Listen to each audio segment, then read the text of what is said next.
నా back side చూస్తున్నారు కదా, ఇవి రాక్ క్లిఫ్స్ అంటారు అనమాట. ఇవి సముద్రపు ఒడ్డున ఉంటాయి. ఇవి సహజ సిద్ధంగా ఏర్పడతాయి.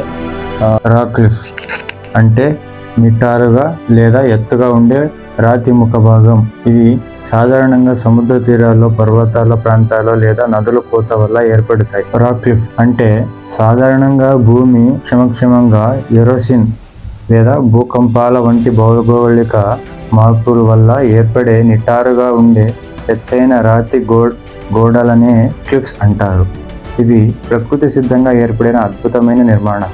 ఈ రాక్ క్లిఫ్స్ వల్ల కొన్ని అరుదైన పక్షులు ఇక్కడ నివసిస్తుంటాయి. అలాగే ఈ రాక్ క్లిఫ్స్ ఉండడం వల్ల టూరిజం ఇంప్రూవ్ అవుతుంది. అందమైన రాతి శిలలు పర్యాటకులకు ఆకర్షిస్తాయి. ఉదాహరణకు సముద్ర తీరాల్లో ఉండే క్లిఫ్ దగ్గర ఫోటోగ్రఫీ మరియు సూర్యాస్తమయం చూడవచ్చు చాలా. అండ్ అలాగే భూగర్భ శాస్త్రవేత్తలు, జియోలజిస్ట్ భూమి యొక్క పొరల చరిత్రను అధ్యయించడానికి ఈ శిలలు ఎంతో ఉపయోగపడ్డాయి. అండ్ అలాగే వీటి వల్ల వ్యవసాయానికి ఎటువంటి ఉపయోగం ఉండదు. సముద్ర తీరాల్లో ఉండే క్లిఫ్స్ నిరంతర అలలు తాకిడికి గురై క్రమంగా బలహీనపడి విరిగిపోతూ ఉంటాయి. వీటి గురించి చెప్పాలంటే రాతి శిలలు చూడడానికి ఎంతో అందంగా మరియు సాహసోపేతంగా ఉన్నప్పటికీ వీటి దగ్గర చాలా జాగ్రత్తగా ఉండాలి. ఫుల్ వీడియో మన యూట్యూబ్ ఛానల్లో ఉంది, లింక్ డిస్క్రిప్షన్లో ఉంది. ఒకసారి విజిట్ చేయండి.